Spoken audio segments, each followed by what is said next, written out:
Here's a quick unboxing of the Dulepax awning sunshade. It's really annoying when the sun is out and the awning doesn't give enough coverage, which is my main reason for buying this. Plus, it gives you more privacy. But anyway, it comes in this cool little baggie here, as you can see. Let me get this all out. Let me show you what's inside here.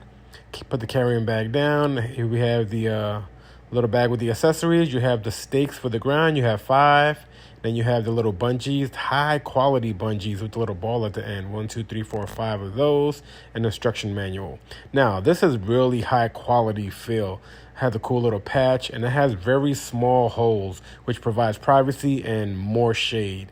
So first thing you do is you separate the 2 pieces. It comes in 2 pieces, the top piece that connects to the awning and then the long piece that connects to the ground or let hang.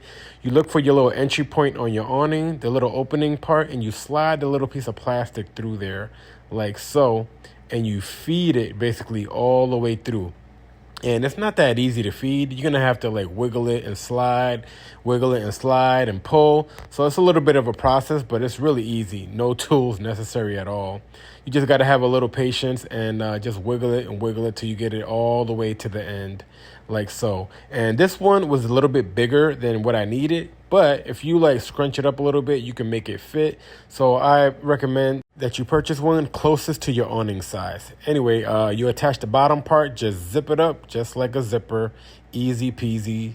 And this is what it looks like when it's pretty much set up. You still can stake it down. So you use a little bungee cord, slide it through the holes at the bottom and grab your stake and just clip it onto the stake and stick it down to the ground. To retract awning, just remove the bottom portion, leave the top portion on there, roll it up, and that is it. I hope this video was helpful.